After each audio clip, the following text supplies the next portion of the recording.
roll. Okay, and we are live. Podcast number 4 already. Number four. So we just wanted to start off with thanking everybody that has listened to us so far. We've been talking about trying to improve. So if you guys hear anything that you would like us to talk more in depth about or anything like that, please let us know in the comments. We're going to get back to everybody either through, liking the comment or just, directly talking to you. So we would greatly appreciate that. Thank you. That's cool. All right. All right, you had a question for me, right? Right away. It was like... I did. So what I did, this is something I started when I was younger, but I used to like to... I would go deep into my mind and try to figure out what emotions are useful for. So I think the obvious ones like happiness, we know what that's useful for, right? Anger, how would that benefit you and help you in your life, right? And then the one that I was very confused on as a kid was jealousy. And this one, I would always go deep in my mind about what is it good for? What would be a time that you could use it for a benefit in your life? Would you have an answer for that? No. Because, that's what hit me yesterday, and I'm not even kidding you, is the video you sent me yesterday. So this is how I connected it. And, I used to walk around saying that jealousy is a wasted emotion because I just could not figure out what it would be good for. So yesterday you sent me this video, and to go... which one? Which one did I send? So to go into detail, what I'm trying to do is I'm trying to do handstands. And I want to walk on my hands. Oh, yeah, okay. And Bazes is amazing at this. I don't know if you guys seen his videos. If you have, you know what I'm talking about. So he's trying to give me pointers and help me get through this. And basically, he sends me this video yesterday, and I got a bit jealous because I was like, damn it, I want to do that, And what that did to me in that moment, man, I was like, motivated me. I'm like, it wasn't a negative thing at all. I felt jealous, but it inspired me to I'm going to do this every day until I get it. And so that's when I realized it. I was like, it's the yin and yang, we've been talking about forever. It's jealousy's here to make us appreciate that inspiration. You know what I mean? Something like that. Mm-hmm. And that's when it hit me. I'm like, so it is here for a reason, and I can utilize it to benefit my life. And this is man, I haven't been able to figure this out for a long time. So that was a pretty cool moment. That's really cool. And it depends on how you approach the jealousy, of course. Are you being jealous in a way of screw you, you're way better, I'm not going to talk to you? Or are you jealous in a way I'm really curious how he did that and I'm going to talk to him and find it out? Then jealousy doesn't have to be a bad thing. Yeah, dude, exactly. And that's what happened to me yesterday. And for whatever reason, it's been all these years that maybe I just wasn't focused on it or thinking of it in a positive light. So I always put it into negative. And that could be selective attention, that thing you've told me about as well. Because now I'm trying to figure it out, and it just hit me yesterday, and I thought that was pretty. It was a pretty cool little realization, changed my mind. So that's cool to hear that. And the negative jealousy is really interesting to me. Most of the time, it's a projection of what you don't have, right? And that's kind of a shallow emotion, but to turn that into a positive, that's really cool. Actually, I never thought of it that way. Yeah, me neither, man. And you and I could probably relate. Most people can. Typically when we're jealous, it's if you really think about it, it's what am I jealous for? And it's probably an insecurity you have inside yourself. You're really not jealous of that person. You're just jealous of some sort of situation. And usually you're kind of, or we're just making these stories up in our mind about what's going on, and it's really not even true. So that would be the more negative side of it. But if you focus on it as like you say, inspiration, and oh, that kind of makes me a bit jealous. But if I could use that as inspiration, then it turns into a positive. And I just never thought of it that way. So it's cool. That's really cool. And it reminds me of a line by Machine Gun Kelly in the song Rolling Stone. He says, you don't want to live my life. I'm just telling you about the highlights. Yeah, exactly. So often when we get jealous of a superstar or celebrity, we're only jealous of the positive things that is happening in their life, maybe a cool performance or the money or whatever. but we don't know the full story behind that. So I really like that line. Yeah, absolutely, man. That's actually that's a whole other side to it that you could really look into, and that's for sure. Is that kind of correlates with what I'm talking about on how we tell ourselves stories. If we only have one piece of the story, how can we have the full story in our head? And that of course could create all these thoughts that could potentially be false and not even true, you know? And that's jealousy in a nutshell, really, right? Yeah, and the projection you touched on, like you being insecure and projecting that on somebody else. Yeah, exactly, man. Exactly. And I think that's where at least how I felt was like that's where jealousy stems from. It's like this projection of like insecurities that you put on other people, but in reality that's the insecurity you have to deal with inside. Yeah, and what I realized. Go ahead. Yeah, exactly. Yeah, sorry for interrupting. It's all right. But what I realized as well is that when you truly love someone and care about someone, you don't have that jealousy. It's so weird. You don't even think of it. Like when there's competition or you hate somebody in the classroom, like if you go back to your period in high school, like you're jealous. That's kind of every time that you're not close to that person. So the moment you're close to a person, or at least I have that with my family members, like if my brother is pretty successful in what he does, and I was like, there's not a slice of jealousy in me. It's like I'm fully proud of him, which is really cool. Like you never even think of the word jealousy when it comes to someone you love. Yeah, that's very interesting you even brought that up because like I wonder what that is if why we feel jealous towards certain people. I wonder if that's maybe our subconscious telling us like either we have to sort through something in our heads in our own insides and figure that out, or maybe that person shouldn't be in your life. You know, maybe they're just conflicting, and then like yeah, like that's a very interesting. You brought that up. I never really thought of it that way, but there's definitely people out there where even to this day, man, I feel jealous towards them for whatever reason, and I haven't really sorted through that in my head. That's why I connected to that, and that's probably it. It's some shape or form of that, you know. I have the same thing, but then with being annoyed. Like sometimes someone annoys me like the shit out of me, and I was like, why am I so annoyed by that person? Like, why do I care? So it's kind of the same thing with that jealousy. Like, why am I jealous? Like, what's the purpose of that? Yeah, I have the same thing with annoyed. Like being annoyed, I don't know why it's there. Like, yeah, it's very. Those are very very interesting emotions we have inside of us. I think that like those two, at least for me, man, I could use those emotions as practice to let go and to get better. You know, because especially like let's just do something small. We all have this with our family. Like there may be something your father does every day that annoys you. You know what I mean? And like to me, I'm like when I see or when I feel myself doing stuff like that, I'm like, I gotta let this go. Like, it's always stupid, first of all. You know, like, there's really no reason for me to feel annoyed other than maybe I've heard this too many times and I'm just sick of hearing it. But, like, here's what I do is I'll do this drill in my head of, like, one day my father's gonna be gone. I'm gonna miss that. I'm gonna miss that one thing he used to annoy the shit out of me on. You know what I mean? And, like, so when I drill that in my head, like, it rips that out of me. And I'm like, I'm gonna just try to appreciate that, you know, about him instead of be annoyed by it. But what a curious emotion, right? Like, it's so weird that we get those things. I think that's like a battle internally that we got to win. It's really cool. Like, it's weird. Yeah, it is. And what you're saying about your dad is like, it comes back to gratitude, what we discussed in the last episode, actually. Like, you realize, like, it's not important to be annoyed by such a small thing that doesn't even matter. So I'm not going to focus on that, not put my energy in that. Yeah, exactly. And, you know, like that whole thought stemmed from a story of a friend. He told me one time, basically, his grandma raised him. And I think he was maybe about 19 or 20 when he lost her. It was devastating on him. And he told me that, like, she used to leave the TV on all day long, super loud, and it used to annoy him.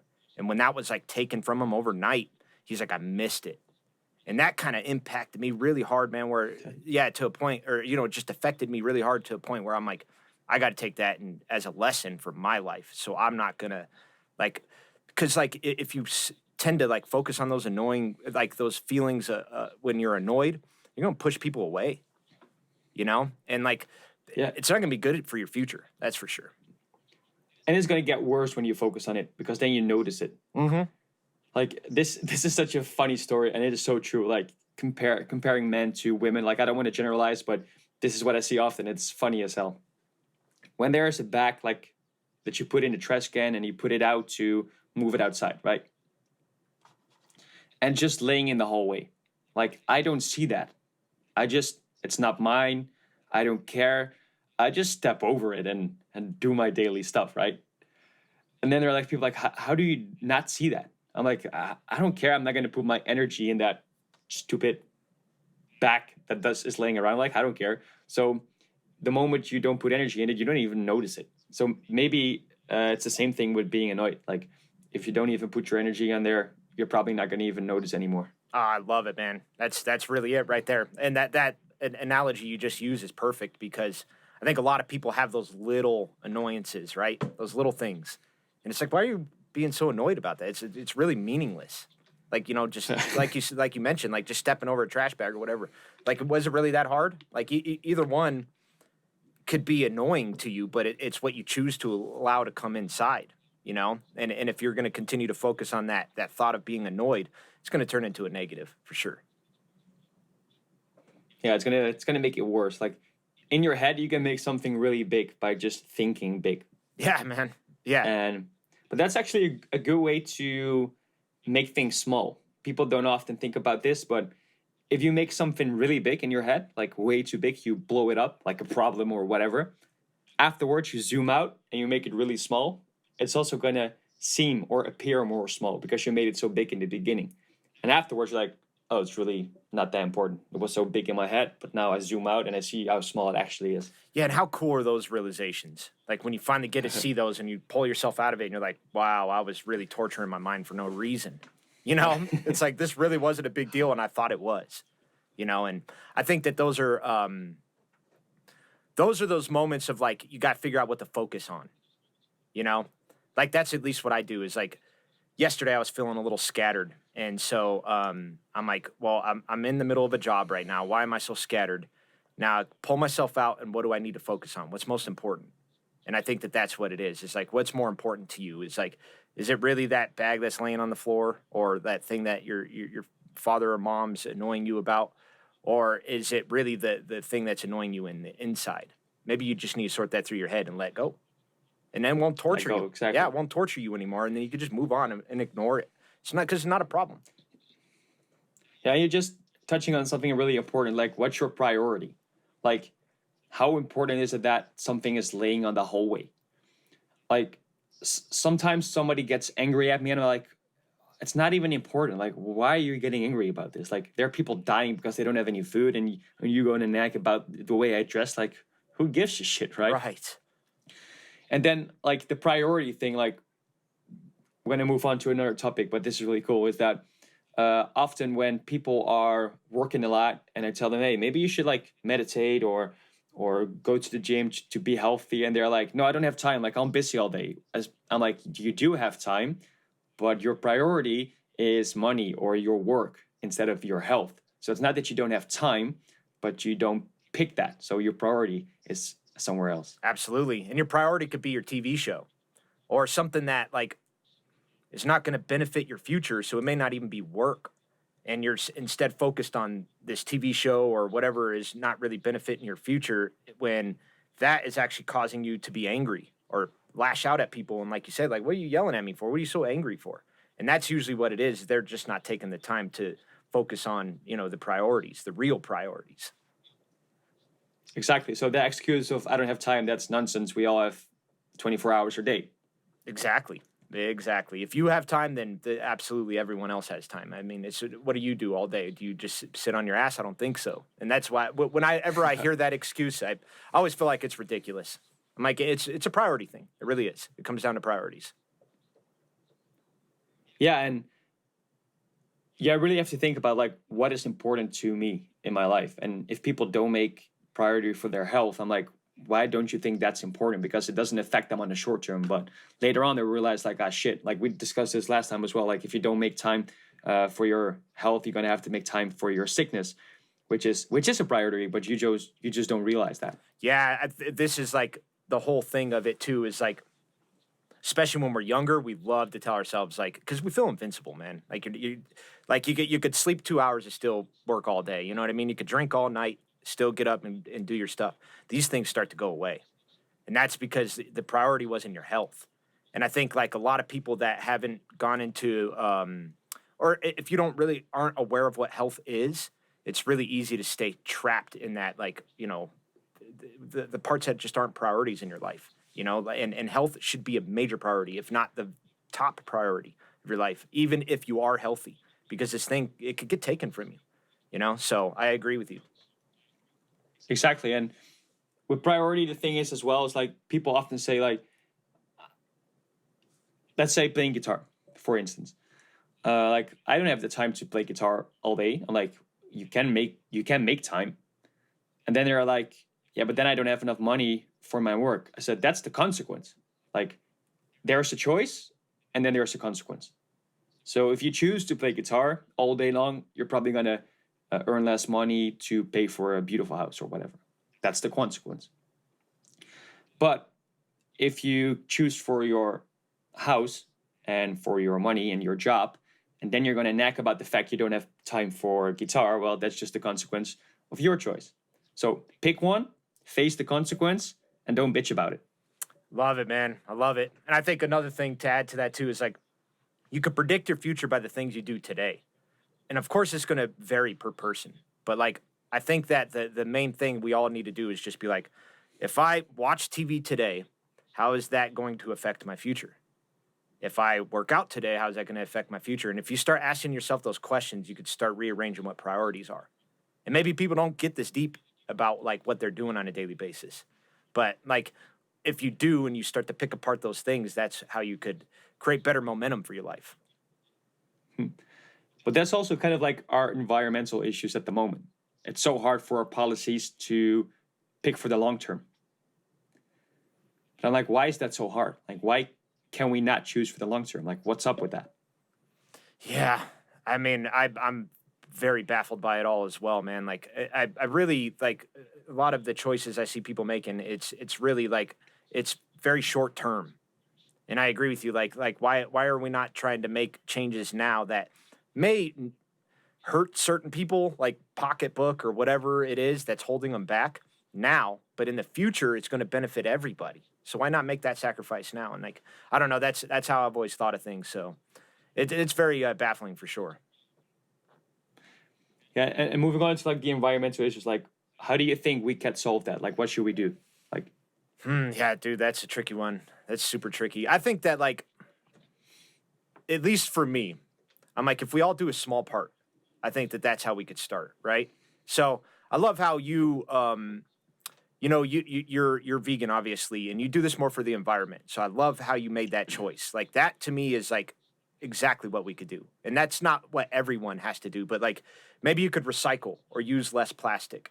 You know what I mean? Or maybe you could go buy an electric car or get solar power on your home. There's all sorts of things that we could do, like small things that I think would help more than someone trying to solve the bigger, complex problem. I think that if everyone just did a small piece, that would make the bigger impact. yeah, I totally agree with that. And to me, that is like the term of taking responsibility, because it's really easy to point.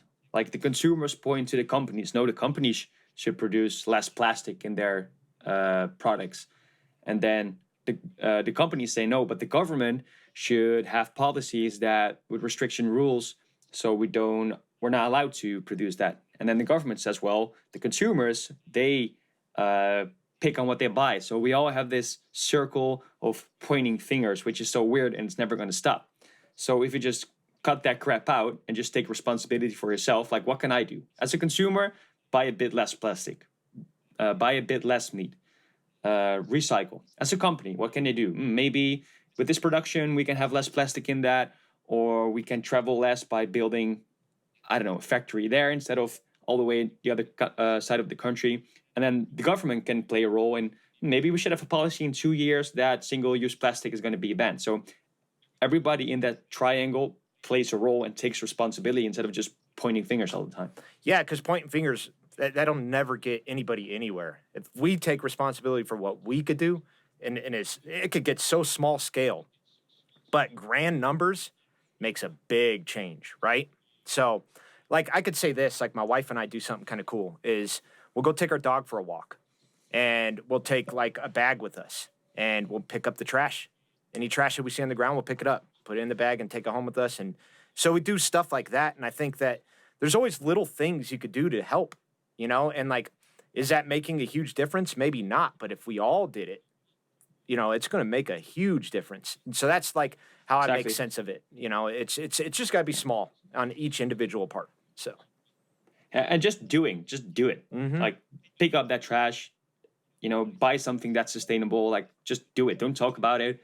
Don't point fingers. Just take responsibility and do it. Yeah, man. Yeah, and like I have to credit my wife mainly because she's really put this in my head. I've never really been that type of person to focus on it, but like now that I really see just how things are going, especially in our environment with the ocean, I mean it's really got to be a concern of everybody because like this really does affect our future, and we have to all realize that like if we don't do something now, like the future is going to it's not looking good. Exactly. And it's also a mindset that should change, I think. Like, um, don't maximize profit or don't maximize like economic growth, but we should maximize something else. Don't focus on money because we cannot grow forever. Like if you look at economics, it's not able to grow forever because we don't have room for that. We don't have enough resources for that. So there is going to be a time that it's all going to collapse again. Yeah, and that's it's a very true statement, and that's what everyone needs to understand. I think that that's why community is far more important than money. We are like you and I interacting and helping each other is far more important than making money, because I think of it like this: like if you have a person that's say like you and I, for example, if we have something inside of our music business that I know of and you don't know, and I go teach you, you could go and teach that to somebody else, and this is how we really build momentum and grow more internally instead of financially. You know what I mean? Like I think teaching and helping each other is far more important than just making money. It really is. Yeah, and it's exponential growth. Like you teach me, I teach two people teach two people again, and it just keeps going. And I really like your statement about this community thing. There's this great example in the States. I don't know what city, but in this neighborhood, they decided to do gardening and producing their own food in their gardens. I don't know, is there a term for that in English? Well, garden would be it, but I think they're actually calling it. They're calling urban gardening. I think that's what we call it here in. Oh, yeah, urban. I Okay, yeah. believe so. Yeah. Okay.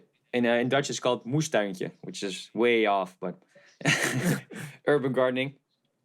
So what that did is people were working together. Everybody in the neighborhood. Someone was producing carrots, the other one was producing kale, and you had like a surplus, so you would give it away, and everybody was working together and giving things away to their neighbors. And so people started getting healthier, starting losing fat, and moving more because they did the urban gardening. They started to get to know each other better. So with a simple solution like that, you tackle multiple problems, which is amazing. Yeah, it really is. Like, in fact, my wife and I, we started planting last year, or I'm sorry, 3 years. So that we just finished our third year, and this is far deeper than just eating the vegetables. But like, I don't know if it's scientifically proven, but I've heard like digging in the dirt really helps balance out the microbiome. I know being in the sun gives you energy, helps you sleep at night, brings in better mood. So when you're outside, like you say, like there's far more things happening. Plus, you're bringing in a community. So you're getting healthier, the community's getting healthier, you're helping each other. So now everyone's, friendly instead of at each other's throats. It's such a good thing, such a huge positive thing to do. And all by starting with one thing, right? Yeah, it's cool how one solution can tackle multiple things. Like you're saying, building a community and you don't have waste, people get healthier, they get nicer to each other. I was like, just one thing changes a lot, which is crazy. Yeah, it really does. And I think that that's probably a big part to kind of the way we are now, because we're living so different from how we used to thousands of years. We were outside dealing with the elements and helping each other. And like, I think now more so than ever, we're becoming more secluded and introverts. And like that is really not a positive, effect in our mind, man. Like I think that like it's really causing more people to be nervous and anxious and depressed, and so I think that just working together and especially getting outside and doing things like that, like brings us back to like who we used to be. So we're getting a piece of ourself that is missing, I feel like. Yeah, you're totally right. And like I'm guilty of that as well. Like I don't even know my neighbors. Like I know their name, but that's about it. I never see them. I never have dinner with them. It's like we're kind of like we live together, but I never see them. So I'm guilty of that as well. And I love how you touch on the point that back in the day we used to have that, and we also had used to have that with a campfire. That's so interesting for me with the campfire. Back in the day, like everything would happen around a campfire. So we would tell stories, we would make dinner, everything would happen there. It was safe, at night when it was dark, people uh, stay put at the fire. So every time we are lighting a fire today, it's still in our biology to have that coziness around the fire, which is really cool because everybody loves it. And I think that's the reason why. Yeah, I know for a fact you're right. Like, cause I had that same exact thought. Like, I remember like really getting into our ancient people and how they speak about fire. Fire is a very big piece to us, especially how we learned how to harness it. And then just as you mentioned, it became this safe haven for us. And it's mesmerizing when you look into a flame. But like, it was our safe spot, especially back then. Like, no bears or coyotes or anything wants to come around a fire. They know what that is. It's danger. So like that was our only time to like sit around and tell stories and not worry. And so like we don't have that anymore. We got to kind of recreate it somehow. Yeah, and they connect exactly. And every time I sit around the fire and talk to people, I really feel connected. And I was like, why is this? What is connection to you? Like, when do you feel connected with someone? I do through conversation, but wouldn't that be the same thing essentially? Like we would be having a conversation around a campfire. So I think that like that. I mean, really, I exactly what we're saying is that's when I'm most connected. I feel like. But with like true connection, like you can talk to someone in the mall as well. That's a conversation as well. So what does that conversation make it different from any other conversation? That's a good question, actually. That's getting a little deeper, and I guess you're totally right there. There is conversations where I'm not invested in, and so it would have to be a meaningful one. And I guess I would just boil down to the individual, and what they view as meaningful. And for me, like a meaningful conversation would be something that's insightful and maybe something I could learn from and give me a different perspective. Because like I'm always searching for new answers of life. And so that makes me open minded. I'm never really walking into conversations biased. I try not to anyways. And so that would probably be it to get a little deeper into that question. It would be a meaningful conversation. Cool. And what's a meaningful conversation for you? Yeah, that's where like I have a lot that it could be, but more I guess perspective of life and just um, all around like just mindset. And I really like to try to understand the like the makeup of people and what makes them tick. Like I ask you questions all the time. I'm like, why are you going after fitness and why are you doing this? And I'm just very curious about that because I think that like that to me is the most meaningful thing of life is to figure out like why they do what they do and then how I could utilize that for my life. So that's what I like to do. I just like to find out what's behind that person and hope you can learn from that for yourself, like for your life. Yeah, exactly. Exactly right. I like that. That's cool. Like this is actually a perfect opportunity to go into something else I wanted to speak about because this is something I learned from you. And this would be exactly what it is and why I enjoy our conversation so much. But you really you gave me a solid message that kind of changed me about a year ago. And so dude, I am sorry. Like you guys could probably hear my cat trying to get in here. I gotta let him in. Oh, that's okay. So let him in, of course. Yeah. So he's gonna come in and join us. But anyways, get back to what I was speaking about.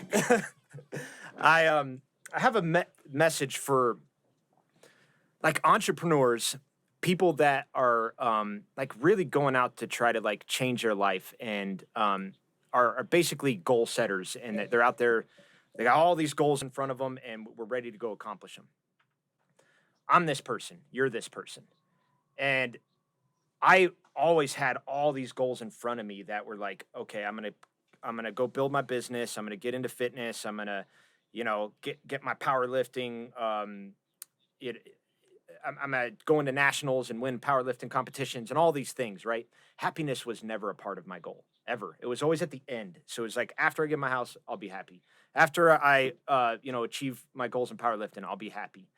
And you totally changed my mind on it, man. And I think that every entrepreneur needs to take this as like a deep lesson, because if you're chasing goals and happiness is at the bottom of that, you're never going to be happy. You'll never get there. And so I think that what you did for me, man, is you said that happiness was your first goal, and then everything else is, after it. And I'm like, I got to apply this to my life. And once I started doing that, like it really changed the way I think about things now, man. Like I still like, have all these goals in front of me, and sometimes I'm not happy with my results, but overall, man, like I always step back and be like, it's just not my time now. And I think that that was really me changing my mindset of like where my happiness lies, and now it's first. So instead of last. I love that, man. I really did. It changed me. Yeah, I'm really glad that I could show you that, and to me, that it is the most important thing. And with that goal chasing, like you're saying, you're never going to be happy. Like, let's take me as an artist, for instance. Like, if I'm going to say, I need to have 100,000 streams on a certain song, and then I will be successful. And then you have 100,000 streams. You're like, ah, man, this is not it. Like, I want a million streams. After you have a million streams, like, nah, I want a record deal. Like, it never stops. And if you go back and think happiness is going to be my number one, what makes you happy? Well, when I write a song or when I have a certain feeling and I hear a beat and I just start writing and I lose myself into the song and or performing, and that makes me happy. So if that makes you happy, then it doesn't matter if you get 100,000 streams or a million streams or you get a record deal, because you're already doing what makes you happy. And of course, I have my goals as well. I want to reach things, but it doesn't dictate what makes me happy. It's just like an extra to keep me motivated and keep me going. Oh man, I love how you break that down, because like, and I say this all the time. I've been preaching it. The work's the fun part, and it really is. And I wish people would understand this, because when you do this to your mind, you'll be happy all the time, because you're working, you're having fun, you're being happy. If you are really invested in the end goal of your happiness, like just as you mentioned, it's just going to keep increasing. Like I mean, I've been seriously dedicated since I was 14. I'm 37 years old now. So, um, I've had windows in there where I've struggled a bit, but like for the most part, man, I've been in physical fitness all my life. And my goals, like I've done all kinds of crazy stuff. And maybe one day I'll show people my pictures, and maybe I could even put it in this podcast. Like I could show, like I went from I've fluctuated in weight like crazy. This is exactly what happened to me, is what you described. I'd hit one goal, it wasn't enough. Change it again. Get to that goal. Wasn't enough. Change it again. And it just kept happening to me over and over and over. I never was happy with it. It's because the goal was my happiness. When in reality, that's never going to take place, because you broke it down, man. Like it's just going to keep increasing. Yeah. And I admire that change by you, like picking health and happiness over like ego or goals that are outside of yourself. So it's really cool that you make that change and were able to say, fuck it, I'm gonna choose what makes me happy instead of filling up these goals that won't do it for me. Yeah, and like the ego that's a tricky one, man. And that's really where it all started with me too. It's Yeah. like me trying to like kill my ego, because like that's what a lot of people are going to battle with in the goals. It's like if your ego's coming with you, it's always going to tell you get the money, get bigger muscles, or it's always going to tell you to do the wrong thing, And I understood that about my Yeah, ego. so true. I'm like it's telling me to go this way. I need to go this way, and that's like the battle of like the angel and the devil on your shoulders. You really Hmm. don't want to be listening to this devil. Yeah, it is. Yeah. And it reminds me of the song Why by NF, like the first Oh sentence. man. If you haven't checked out that song, do it right now. Like the first sentence, what's your definition of success? I was like, do people ever think about what the definition of success is for them? Probably not. Probably success for them is if I make a million, then I'm going to be successful. But for me, it's like if I'm happy, I'm going to be successful. Meaning I'm already successful right now because I'm happy. Then you're the biggest player. Nothing else matters. Yeah, and what it does too is I think it turns you into a different animal. Like I'll say this. Now that like I'm kind of I'm pretty happy relatively, and I'm really molding into myself just as you are. I got offered a job. I got offered a couple of jobs, and I turned them down because like they just didn't align with me, and I knew that like this is just a money thing. And so like I'm like this won't make me happy, so I'm gonna go. I'm gonna say no now because this is the devil. I'm gonna listen to this one because I know the right opportunity is gonna come. And I remember like one job, like I turned it down, and then a week later I got a bigger job that aligned with what I needed. And I'm like, Yeah, that's what that's it's about, crazy. man. And like that's when I started to really realize, like, okay, I gotta focus so much on my ego and like what my mind is always telling me to do is typically the wrong thing, because it's always gonna jump at the money and jump at like the rose Hmm. colored glasses is kind of like the term. You're just gonna jump at that thing that just keeps like the Yeah. fly on light, and once you get to that light, it kills you. You don't want to do that. Like That's go away from the exactly. light, and so like that's what it is. And it's funny how you break that down. Like it's really hard to choose for less money, which makes you happy, than picking for something that makes you earn more money, but doesn't really make you happy. Like it's really a tough choice. But I think always the answer should be like, what does make you happy? And of course, this is different if you have like a big debt or you say like, I'm gonna be unhappy for a year to earn my money back, and after that, that's different. But in like a situation like we have, of course, I think you should always choose for that happiness. Yeah, it should be the number one thing for sure. And I think too, also, it's really difficult to make the choice on your own in those moments, especially when the money's there. And like my job, don't get me wrong, man. Like I get like caught in it sometimes.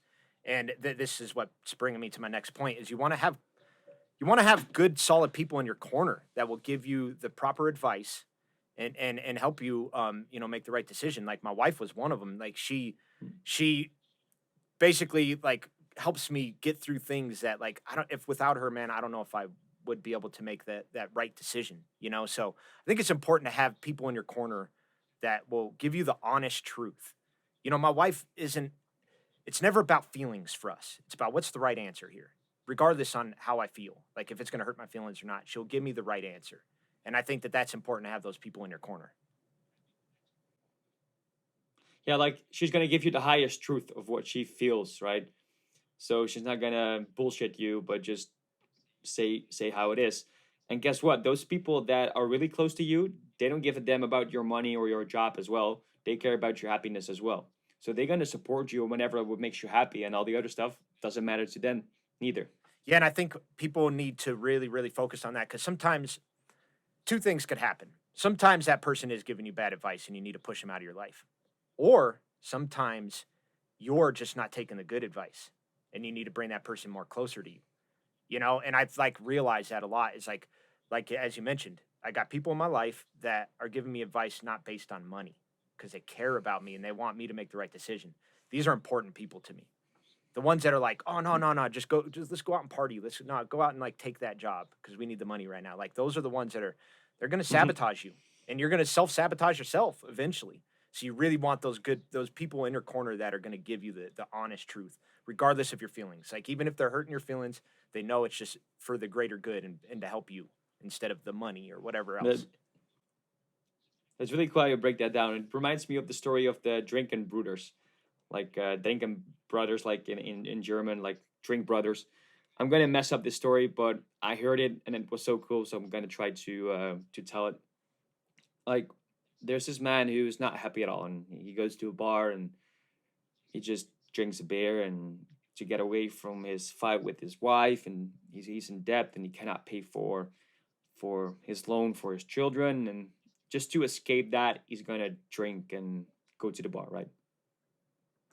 When there's someone really close to you, you should someone that tells you like, hey, stop with what you're doing right now, stop this bullshit, face your problem, have a discussion, open up, tell me how you feel, listen to your wife. That is what a real friend should do, right? Pull you out of that bullcrap. But then you have these friends, they just like, no, forget about that, just let's have another beer and let's have some fun tonight, and fuck the rest. That's like the drink brothers. I really like that story, how to break that down, because that's what happens in real life. It is. That's exactly what happens. It totally is. And like, I think too, when we're in those moments and that's happening to us, like it's really hard to see it. And that's kind of like the scariest part of it all. Like, um, is at least for the individual, like, are you going to actually see that moment, like in what you're doing to yourself? That's why it's so important to have these people in your corner. They're going to be like, hey, maybe you're not seeing what you're doing here. Like, you might want to see it. And like, that's where the ego plays in too, because like, maybe that person that's drinking at the bar, like the ego is just too large and they're not going to listen to you, you know? And so that's why we all need to like really understand what that is, as well as that there's times that people are trying to give you advice, but your ego won't allow you to take it in, you know? And like maybe going to the bar or doing what you, that's the wrong thing to do. And if the person's telling you that, you should Yeah, it probably is. listen. Yeah. Like, and not to say that like drinking is horrible. Like, I think that there's a balance of everything in life. Oh, no, no judgment at Yeah, all. No judgment exactly. at all. Like But just uh, abusing it is not good. It's not good for the mind. yeah, and you should ask yourself, what are you escaping?